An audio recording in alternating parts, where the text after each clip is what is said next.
നമ്മുടെ മത്സരം തുടങ്ങാൻ പോവുകയാണ്. വാശിയേറിയ മത്സരമാണ്. So ready, music.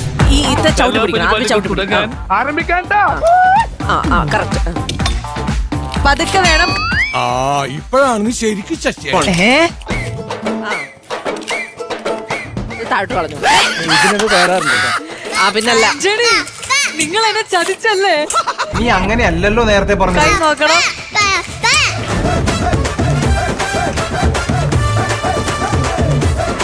കൈയൊക്കെ ശ്രദ്ധിച്ച് പതുക്കെ പതുക്കെ ചെയ്താ മതി. ധൃതി വേണ്ട.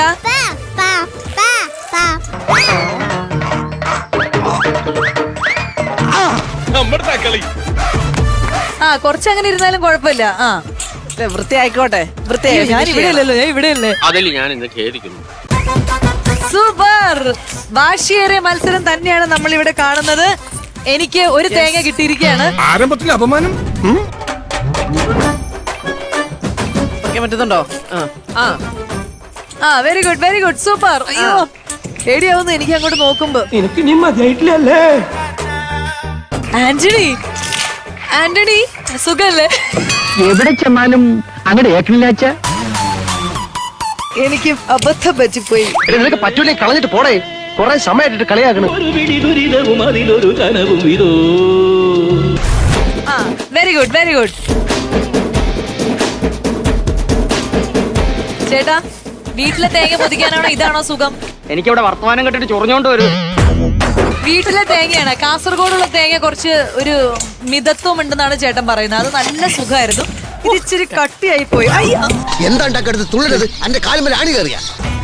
റെഡി. അങ്ങനെ രണ്ടെണ്ണം ആയിരിക്കാണ്. ഞങ്ങൾ ഇവിടെ പറഞ്ഞ സോമനൂളയായി. കുത്താതെ കളിയാ.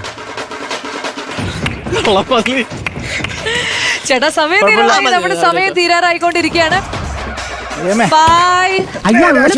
പിന്നെ ഞാൻ 4 3 2 1 ടൈം ഔട്ട്.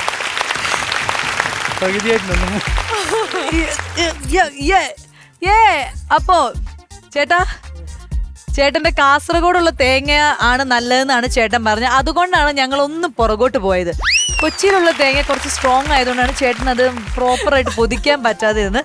പക്ഷെ കുഴപ്പമില്ല അല്ലേ? ആന്റണി, ഞാൻ ആന്റണിയുടെ മുന്നിൽ മാപ്പ് പറയുകയാണ്. ആന്റണി ഇവിടെ കൈതാ. ഞാൻ ഒരു നിമിഷം ഒന്ന് അവിശ്വസിച്ചു പോയി ആന്റണിയെ. എന്നാ ഞങ്ങള് പറയട്ടെ, ഫയൽവാൻ ജയിച്ചേ.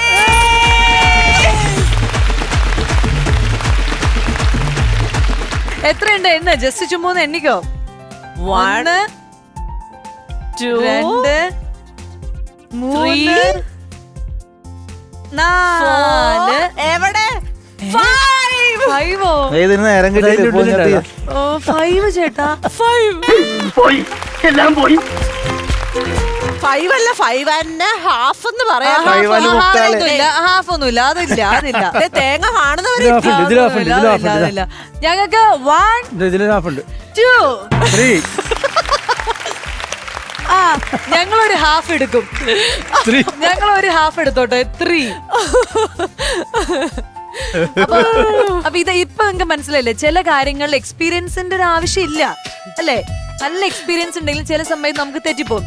അതിന് ഏറ്റവും നല്ല ഉദാഹരണമാണ് ആന്റണിയും രവിചേട്ടനും.